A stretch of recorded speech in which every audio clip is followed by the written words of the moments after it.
já que hoje vamos ler o texto que está na carta aos Hebreus, capítulo 3, do versículo 1 ao versículo 6, ok? Quero, antes então de lermos o texto da palavra de Deus, pontuar aqui algumas coisas que nós vimos na semana passada e então ler o texto, trabalhar algumas questões que nós grifamos no texto, para então ver como que a palavra de Deus desenvolve o mesmo raciocínio em outros textos da palavra de Deus e então passarmos a algumas aplicações mais práticas para que a nossa vida possa se conduzir e se pautar realmente na palavra do Senhor. Quero então começar lembrando aqui a você, ou dizendo a você que não estava, que nós trabalhamos aqui na semana passada que a obra de Jesus, a partir do texto de Hebreus capítulo 2, do versículo 14 ao 18, a obra de Jesus destruiu toda a obra do diabo e Jesus realizou essa obra na cruz. Então nós não precisamos mais de auto-engano, nós não precisamos buscar uma auto-justificação, porque todos nós de certa forma buscamos nos justificar, nos sentirmos dignos diante de Deus e diante dos homens, mas que essa obra que nos torna justos e dignos para estarmos diante de Deus, ela foi realizada em Cristo Jesus, e por isso nós não precisamos viver mais com medo da morte, porque aquele que tinha o poder da morte foi destruído, e em Cristo nós podemos ter uma santa expectação. Nós podemos viver com essa expectação santa em relação ao encontro pleno com o nosso Criador, com o nosso Santo Deus Criador, que nos resgata em Cristo Jesus.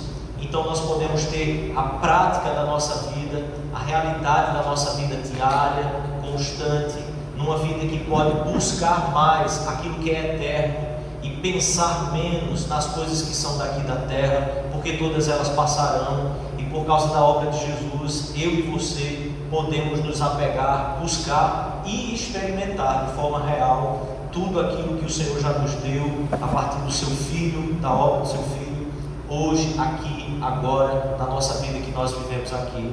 E então nós podemos dessa forma também experimentar pelos meios de graça essa experiência de união com Deus, comunhão com Deus Pai, porque Jesus já realizou isso. Não é uma experiência que nós desenvolvemos com a nossa própria força, mas uma experiência que nós podemos experimentar apenas pelo benefício, pelo mérito da obra que Jesus realizou. Uma vida de oração, uma vida de meditação, ouvir Deus falar pela palavra dele é uma experiência que só é possível não pela força que você tem em buscar a Deus, mas é possível pela obra que Jesus realizou, pelo mérito de Jesus na cruz do Calvário. Então, por causa disso, eu e você podemos, diante dos nossos pecados e diante do Deus que é santo, nós podemos, pela obra de Jesus, fazendo a conexão entre nós, nos arrepender apenas, confessar os nossos pecados e então viver essa vida de paz com Deus, porque toda a justiça de Deus exigida pelo Senhor foi exercida no seu próprio Filho. É por isso que nós temos paz com Deus e não através, mais uma vez, daquilo que nós podemos realizar para Deus. Toda a paz que nós podemos ter com Ele começa quando nós confessamos a nossa própria incapacidade de realizar alguma coisa para Ele e confessamos todo o poder que há na obra perfeita de Jesus. Então, se tudo isso que a palavra nos falou aqui no domingo passado, Hebreus capítulo 2, desenvolve toda essa verdade, esse raciocínio, se isso é de fato verdade, então hoje eu queria ler com você Hebreus capítulo 3, do versículo 1 ao 6º versículo, e pensar sobre esse avanço na relação com Deus a partir de Cristo Jesus.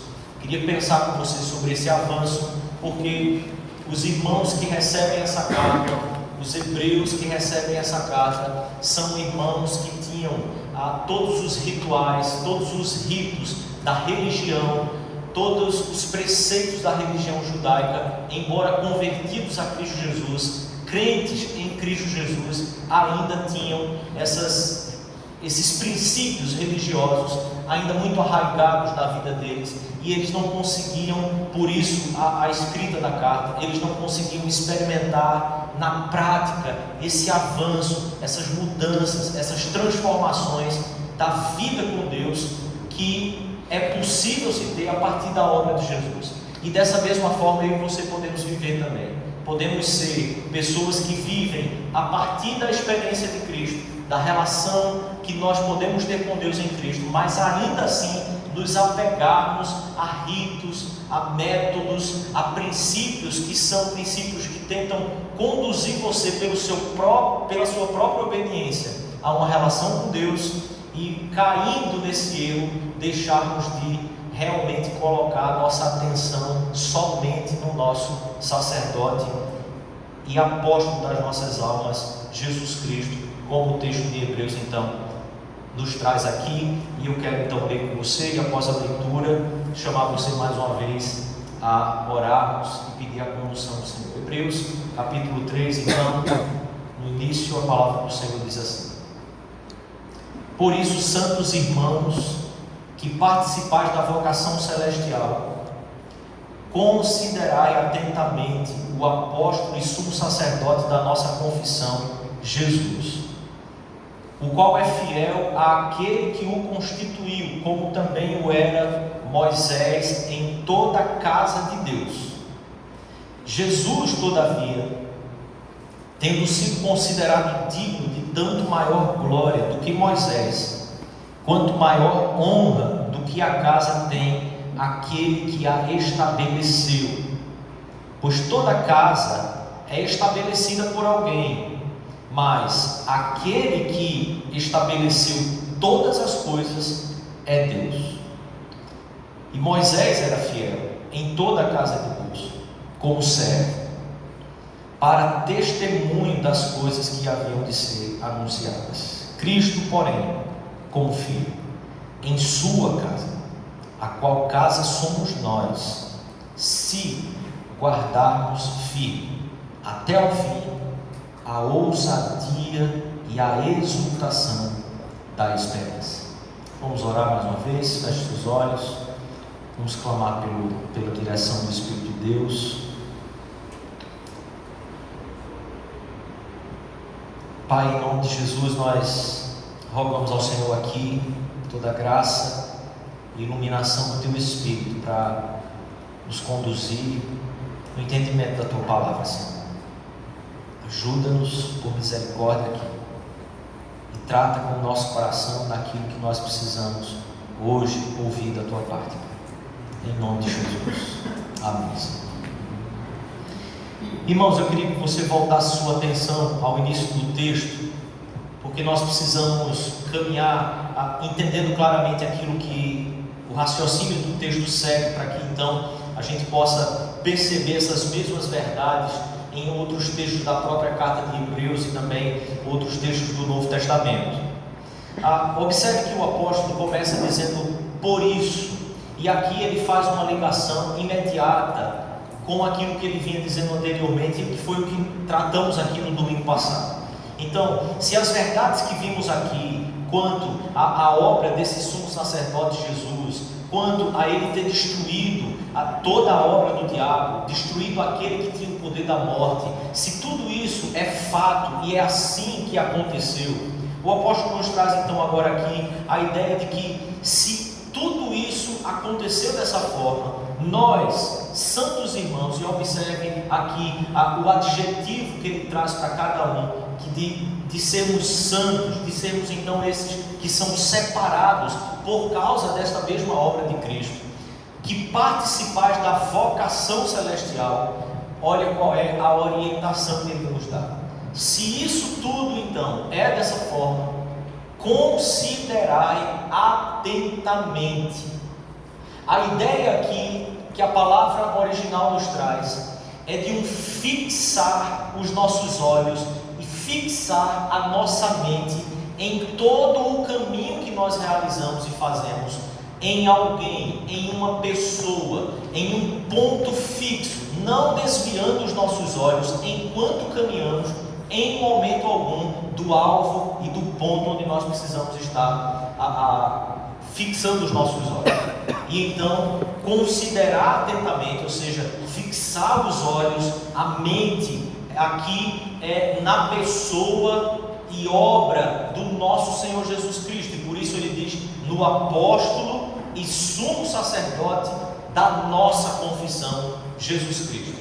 E aqui confissão é tanto aquilo que nós cremos e verbalizamos como sendo nossa crença, como também os registros que as próprias Sagradas Escrituras já estabelecem e estão ali sendo confissão nossa, de que cremos que esses registros são palavra de Deus, são a revelação de Deus para nós. Então, como nós confessamos, como cremos que a palavra de Deus então afirma, nós precisamos considerar atentamente esse nosso apóstolo e sumo sacerdote, Jesus Cristo. E então ele faz uma comparação agora aqui com Moisés. E essa comparação é exatamente por causa da extrema influência que esses irmãos ainda tinham a respeito de tudo aquilo que a antiga aliança já tinha trazido para o povo de Deus, do extremo respeito e reverência que ainda se tinha à pessoa de Moisés. Então, falar de Moisés era a mesma coisa que falar da própria lei e da palavra de Deus. E muitos textos, inclusive, quando se referem à lei do Senhor no Antigo Testamento, se referem à lei dizendo: porque Moisés nos disse que é assim e dessa forma que nós devemos proceder, fazendo referência à própria lei. Não que a autoridade estivesse em Moisés, mas porque Moisés foi aquele usado por Deus para trazer então a lei do Senhor para o seu povo. Ele faz essa comparação então, e no versículo 2 ele diz: o qual é fiel àquele que o constituiu, como também era Moisés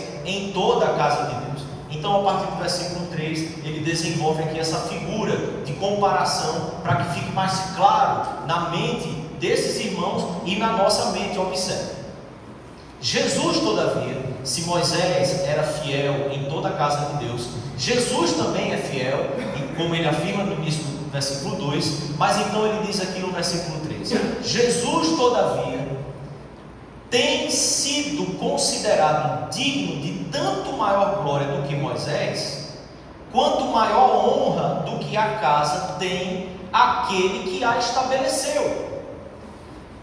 Vocês observam as leis, vocês observam o que foi colocado por Moisés em toda a antiga aliança, mas a antiga aliança teve o seu valor e teve o seu desenvolvimento até chegar naquele que é maior do que ela, Jesus Cristo. Então, no versículo 4 ele diz: pois toda a casa é estabelecida por alguém, mas aquele que estabeleceu todas as coisas é Deus. Isso uma referência à própria criação de todas as coisas, Deus sendo aquele que estabelece todas as coisas, mas também uma referência ao próprio Cristo, como também sendo aquele que estabeleceu a casa. E então ele desenvolve aqui no versículo 5: e Moisés era fiel em toda a casa de Deus, como servo, observe, para testemunho das coisas que haviam de ser anunciadas. A fidelidade, toda aquela glória, toda a resplandecência da antiga aliança, das leis, da maneira como se conduziu com o povo, tinha um valor, mas tinha um valor para testemunho das coisas que haviam de ser anunciadas. Ou seja, ele serviu, e a lei serviu para apontar para aquilo que ainda haveria de ser anunciado. Então, versículo 6, observe, ele conclui dizendo: Cristo, porém, não como servo, mas como filho, em sua casa, em sua própria casa. E então ele amplia ainda mais o conceito: a qual casa somos nós.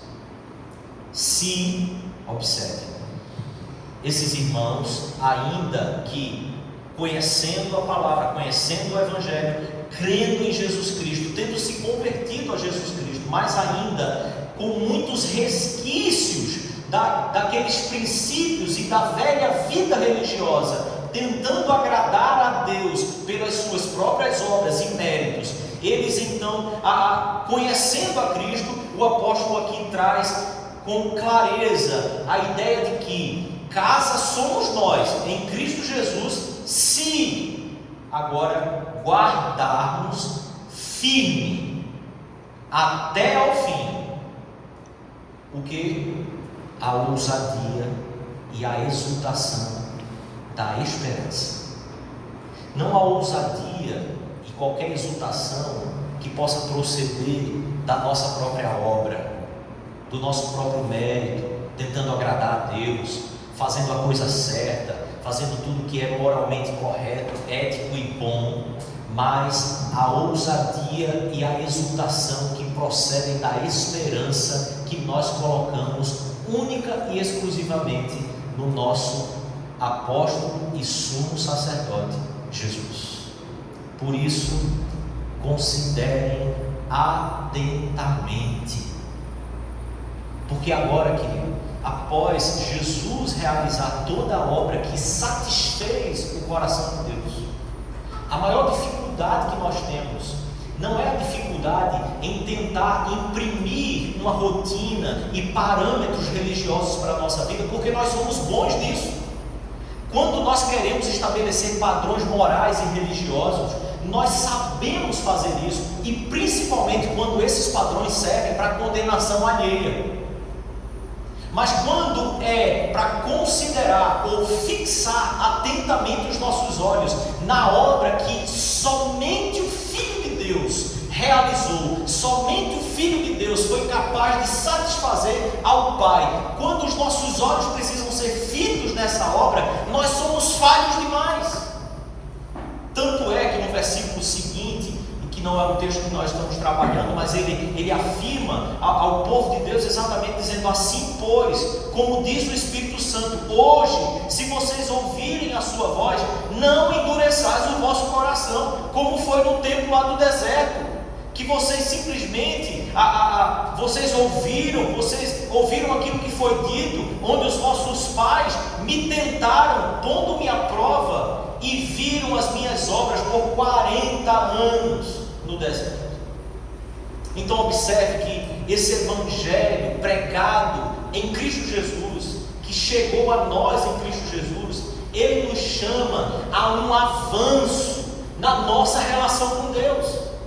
Ele nos chama a uma amplitude muito maior. Ele nos chama a uma realidade de vida muito mais leve e muito mais segura, enraizada, não naquilo que eu e você podemos realizar, porque nós somos frágeis, nós somos volúveis, mas naquilo que Deus, em sua soberania e em sua imutabilidade, Ele realizou de forma completa e plena. E é por isso que nós podemos ter segurança, porque Ele é quem fez, Ele é quem estabeleceu o caminho, Ele é quem produziu tudo aquilo que eu e você podemos, tudo aquilo que eu e você precisamos para essa real vida plena com o nosso Senhor. Então observe como que esse evangelho, ele não é um privilégio apenas nosso, ele é o evangelho pregado em todas as sagradas escrituras, mas naturalmente nós temos a tendência de nos desviarmos daquilo que a palavra de Deus realmente nos chama. Hebreus capítulo 4, versículo 2, a palavra de Deus diz: porque também a nós foram anunciadas as boas novas, como se deu com eles, falando dos nossos irmãos do Antigo Testamento, mas a palavra que ouviram não lhes aproveitou. E por que não aproveitou? Visto não ter sido acompanhada pela fé naqueles que a ouviram. E muitas vezes nós olhamos para aquilo que Deus revelou no Antigo Testamento como se aquele fosse um período em que as pessoas eram salvas pela lei, elas eram salvas pela obediência dela. E então pensamos: agora é graça, agora é fé. Mas ainda assim fazendo uma distinção que é errônea e que a palavra de Deus não faz, porque a palavra afirma que esse mesmo evangelho que exigia fé, que obrigava-os a ter fé e pela fé serem salvos e não pelas obras dele, esse evangelho pregado é pregado a nós hoje, e ainda assim nós acreditamos muitas vezes que nós precisamos da fé para a nossa salvação, mas para continuar na caminhada com Deus nós precisamos de obras. Para continuar na nossa caminhada com Deus, nós devemos então realizar os nossos esforços, fazer a nossa parte. E quando não fazemos a nossa parte, nós estremecemos, continuamos com o mesmo medo da morte, como vimos aqui no domingo passado, continuamos aterrorizados por tantas coisas, porque nós acreditamos ainda que a obra do nosso Senhor Jesus Cristo, ela não tem implicações práticas e reais no cotidiano da nossa vida. É como se a obra de Jesus não fosse aplicável quando o seu pecado é uma realidade no seu dia a dia. Como se a obra de Jesus não funcionasse para você dentro das crises existenciais produzidas sim pelos seus pecados, como se a obra de Cristo não fosse para isso, fosse apenas para uma realidade etérea, subjetiva, que fala muitas vezes sobre coisas que estão no além, mas não se aplicam à realidade da nossa vida. E é exatamente quanto a isso que o apóstolo está nos chamando, a um avanço na relação com Deus, porque nós podemos diariamente considerar atentamente o nosso autor da salvação, o nosso apóstolo, o nosso sumo sacerdote. Queridos, observem Hebreus capítulo 11, ainda tratando sobre como que nós observamos esse Antigo Testamento, mas reafirmando que a Cristo foi proclamado e oferecido no Evangelho também a esses mesmos irmãos, a igreja do Antigo Testamento. Hebreus capítulo 11, e esse texto do capítulo 11 nos traz imensos exemplos aqui de como a fé é que conduzia esses irmãos. A partir do versículo 24 e 26, observe bem o que as Sagradas Escrituras diz a respeito de Moisés, que é exatamente o que o autor no capítulo 3 está fazendo uma comparação entre ele e Cristo, colocando Cristo como superior a todas essas coisas. Pela fé, Moisés, quando já homem feito, recusou ser chamado filho da filha de Faraó. E mais adiante o texto diz: portanto, considerou o opróbrio de Cristo por maior riqueza do que os tesouros do Egito. O que conduziu Moisés em andar no caminho certo, em fazer a escolha correta? Não é porque Moisés era o cara. Moisés considerou o opróbrio de Cristo. Moisés creu em Cristo. Moisés creu naquilo que a palavra de Deus já anunciava sobre o filho dele. Quem está dizendo isso? A palavra de Deus. Moisés considerou o opróbrio de Cristo por maior riqueza do que os tesouros do Egito, porque contemplava o galardão.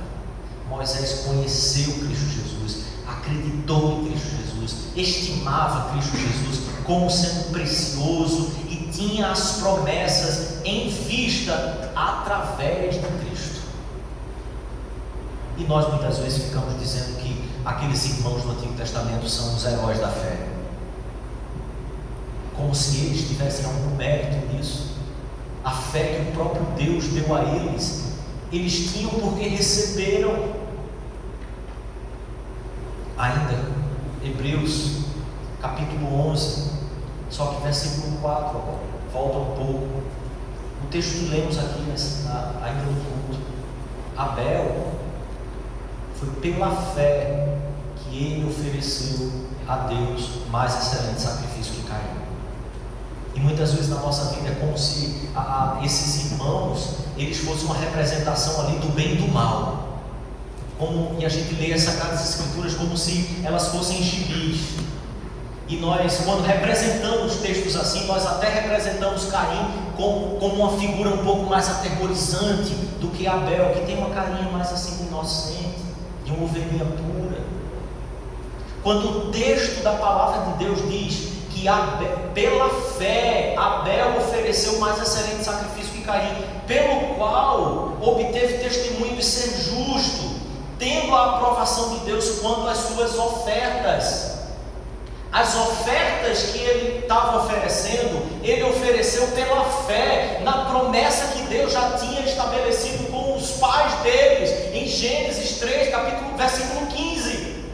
Havia uma promessa já estabelecida, então é a fé nessa promessa que faz com que os sacrifícios sejam aprovados, aceitos por Deus, porque é um sacrifício colocado como alvo e parâmetro no Filho de Deus, que realiza e realizará então aqui no momento de Abel a perfeita obra que agrada ao coração de Deus.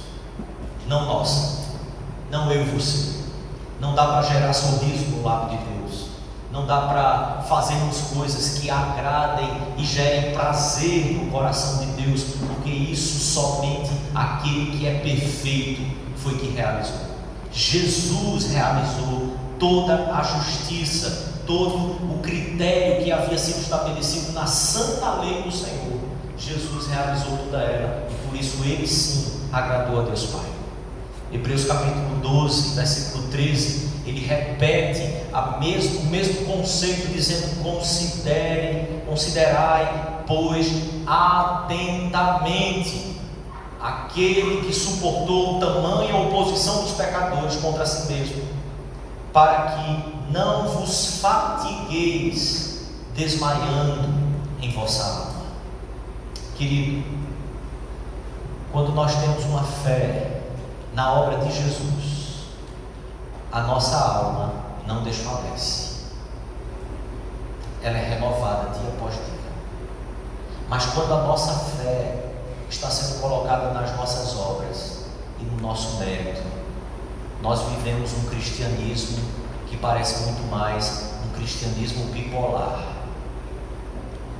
Muitas vezes nós estamos cheios de fé, no outro dia parece que assim, não existe nem isso mais, mas você desconhece tudo que você devia crer. Quando a nossa fé é colocada na nossa obra, é assim que a gente vive. Por isso, considerai atentamente aquele que é o nosso apóstolo e sumo sacerdote, Jesus Cristo.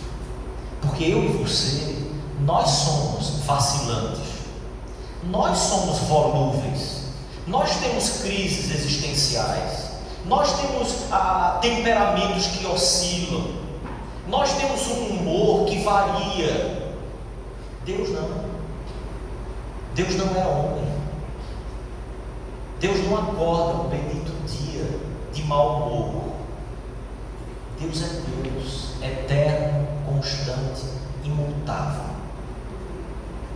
Quando eu e você variamos no nosso humor, considere atentamente o apóstolo e sumo sacerdote das nossas almas, Jesus Cristo. O teu humor pode variar, a tua fé tem que estar firmada naquilo que ele já realizou. É pela obra dele, não pela nossa.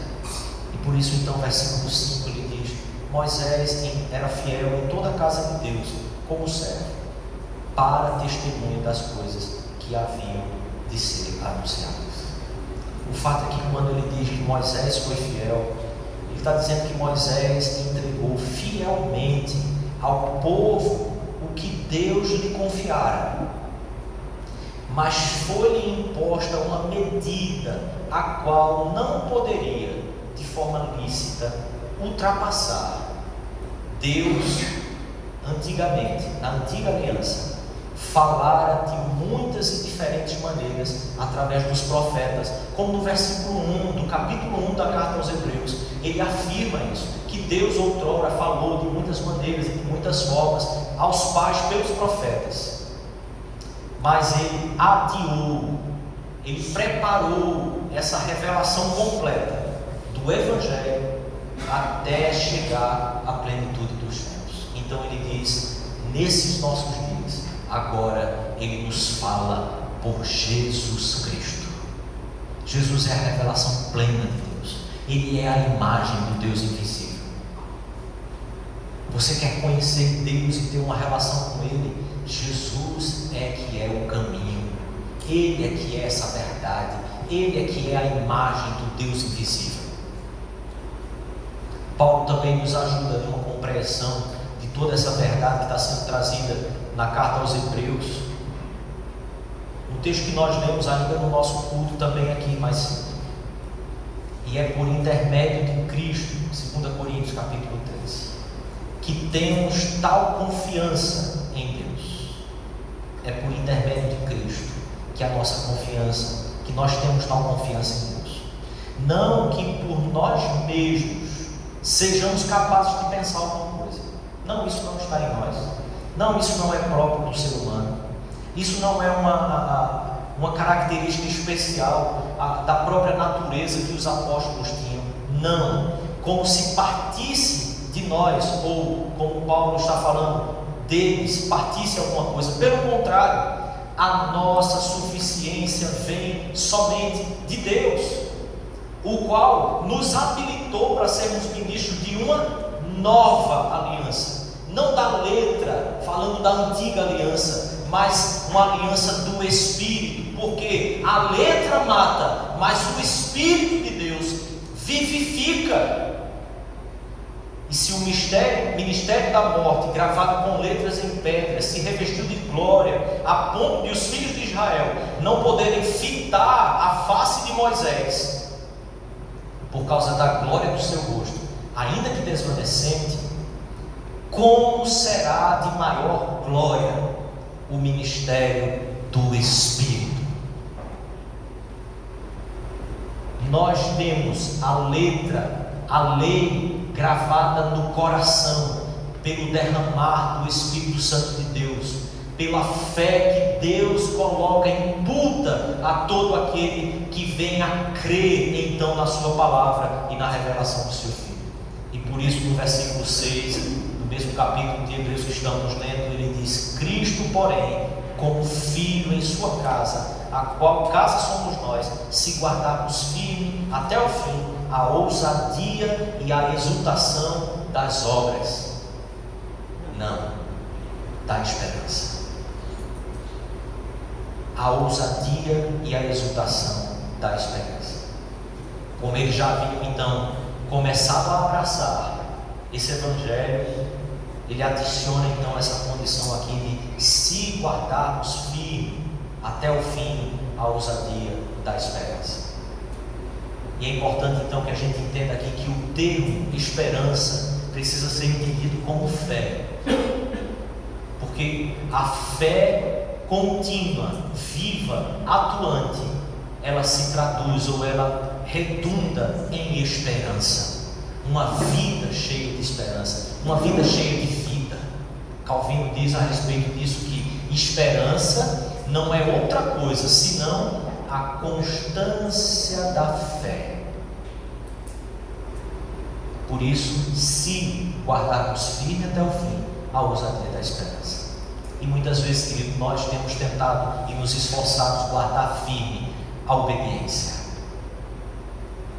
e nós nos esquecemos da fé. Nos esquecemos que a salvação vem pela fé, a justificação é pela fé. Nós recebemos a graça de Deus pela fé, não apenas quando nos convertemos, mas todos os dias, é pela fé. Então ele menciona essa ousadia e exultação, com o fim de expressar exatamente com mais clareza esse poder, essa força que a fé é que sempre exerceu em toda a revelação das Sagradas Escrituras. É pela fé que nós podemos ter a nossa vida exultante, é pela fé que nós podemos ter ousadia, é pelo sangue de Jesus que nós não apenas entramos, como podemos permanecer na presença de Deus. O novo e vivo caminho que Ele estabeleceu para nós entramos pela ousadia da fé. Ele abriu esse caminho. Então essa fé, ela é a mãe da esperança. A fé é exatamente o óleo que faz com que a lâmpada possa ser acesa. Thomas Watson diz que a fé e esperança, que fé e esperança são duas faces da mesma graça. Tire uma e a outra definha. Se os membros são cortados, o corpo fica aleijado. Se o sustentáculo da fé for cortado, a esperança fica manca. A fé é o fundamento da paciência, da esperança. Aquele que crê em Deus, que crê que Deus é seu Deus e todas as providências trabalham para o seu bem, este se entrega pacientemente à vontade de Deus. Assim, a fé é um princípio vivo, e a vida de um santo não é senão a vida de fé. Quantos de nós não consideramos santos aquelas pessoas que fazem coisas boas? Os nossos critérios muitas vezes são invertidos, porque nós nos esquecemos como que a relação com Deus, a partir de Cristo, adquiriu outras vantagens, um avanço para essa nossa relação. Então é dessa forma que nós avançamos, é dessa forma que nós podemos ter essa fé viva que foi posta em nós pelo próprio Deus, para que então a nossa vida seja uma vida mais exultante, uma vida ousada, uma vida piedosa na presença de Deus. Então, na prática, eu quero pensar com você aqui algumas questões para que nós possamos finalizar. Esses que receberam a fé, que são discípulos de Jesus, que se relacionam com Deus a partir de Jesus Cristo, e que consideram a obra dele, a vida de Jesus, antes da sua própria vida.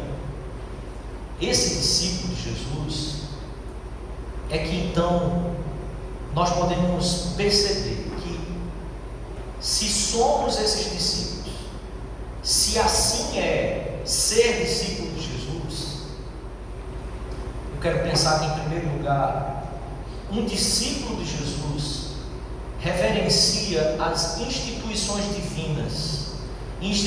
divinas como aquilo que Deus estabeleceu, não aquilo que os homens estabelecem, aquilo que Deus revelou em sua palavra, e não o que os homens dizem a respeito da revelação de Deus. Por isso o discípulo de Jesus preza por aquilo que Deus estabeleceu. Dessa forma, ele lê as Sagradas Escrituras com os olhos desvendados a partir de Cristo Jesus, não com um véu nos seus corações, como Paulo diz a respeito dos judaizantes, considerando ainda todos os aspectos legais da antiga aliança. Eles leem as Sagradas Escrituras e não conseguem enxergar Jesus ali, mas o discípulo de Jesus olha para as Sagradas Escrituras considerando que tudo aquilo que Deus estabeleceu nos conduz para a plenitude dos tempos, que é a revelação de Jesus Cristo como sendo o centro de todas as coisas, aquele pelo qual todas as coisas foram criadas. Ele não foi apenas um homem bom que caminhou nessa terra para que nós tivéssemos como um exemplo de padrão moral e ético para a nossa vida. Ele é o próprio Filho de Deus, pelo qual todas as coisas foram realizadas, e sem o qual nenhum homem pode ter relação plena com Deus Santo, que criou todas as coisas.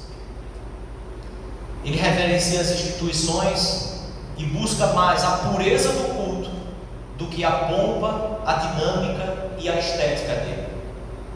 O que nós temos visto muitas vezes é que nós estamos buscando muito mais estética, muito mais pompa, quando nós desejamos cultuar a Deus, do que a pureza daquilo que já são as instituições divinas, para fazer o caminho de adoração através somente de Jesus Cristo. Deixamos de considerar atentamente o nosso apóstolo e sumo sacerdote, Jesus, e consideramos muito mais as coisas que nós queremos, as coisas que nos agradam, as coisas que agradam aos nossos olhos, e caímos no mesmo pecado que Adão e Eva caíram no Éden, olhando para aquela árvore, olhando para o fruto dela, e aquilo que era tentador aos olhos, tentador na mente, tentador ao paladar, caíram na tentação da serpente. Nós não devemos então, querido, prezar pelo que é estético, prezar pela pompa ou pelas dinâmicas que nós estabelecemos quando queremos cultuar o nosso Deus, mas devemos ter os nossos olhos atentos a Jesus Cristo, que é o caminho que nós devemos realizar e fazer para nos aproximarmos de Deus. Dessa forma, tudo que tem sua pureza preservada, melhor, sua natureza preservada, é puro, e por sua vez, o puro é esteticamente belo. Os cultos se tornam coisas feias, não porque nós não somos criativos, mas porque nós começamos a desprezar aquele que é o centro do culto, Jesus Cristo. O coração começa a querer muito mais outras coisas do que a Jesus. Como é que você acha que um culto pode ser assim? Como Deus pode receber adoração aonde o Filho dele não está sendo o centro daquela própria adoração? O belo é o que se busca, o esteticamente aprazível é o que se busca. Mas nós devemos buscar, como discípulos de Jesus, que consideram atentamente a obra do apóstolo e sumo sacerdote Jesus, como sendo o caminho que nós devemos prezar e buscar a cada dia.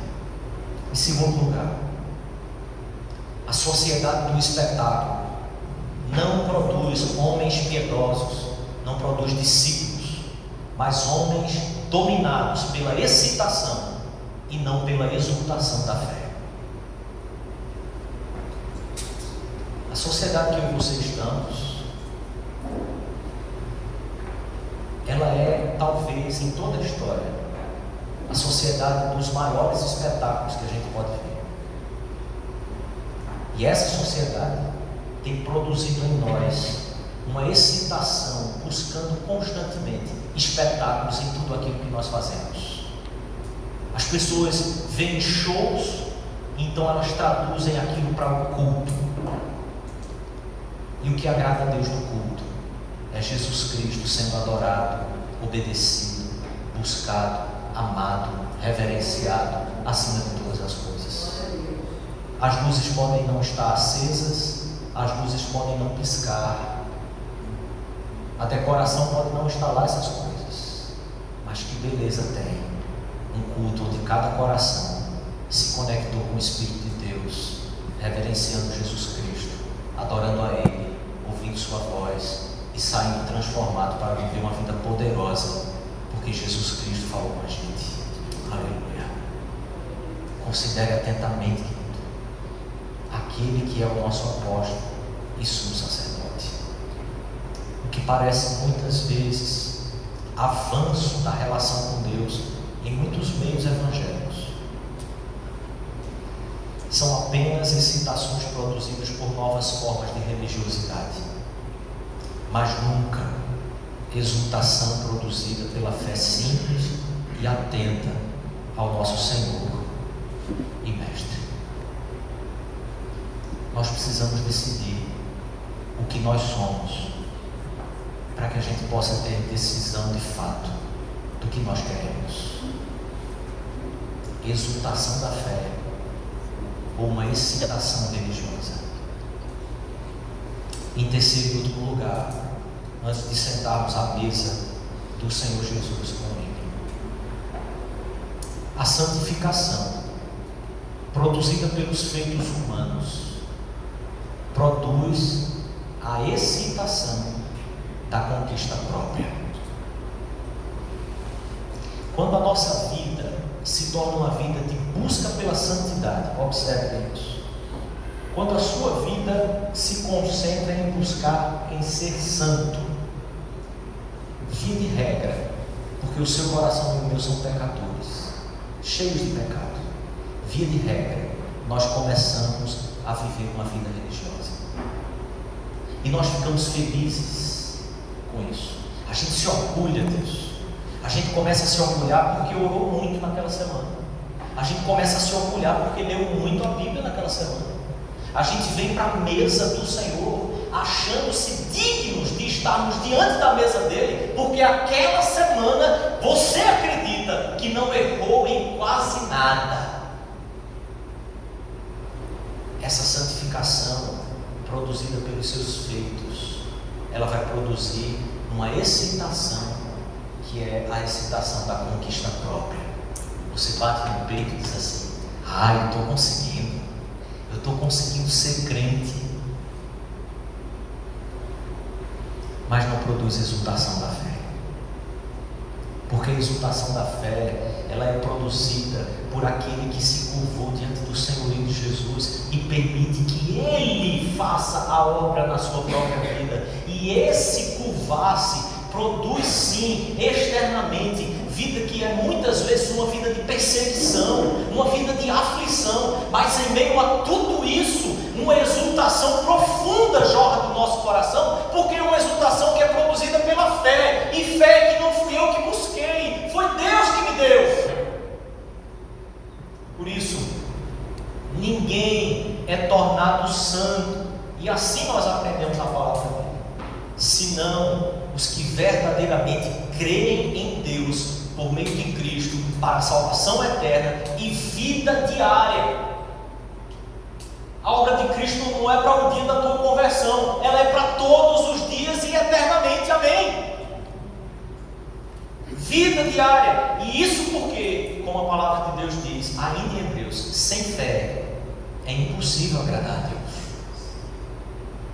Sem fé não tem como agradar ao Senhor.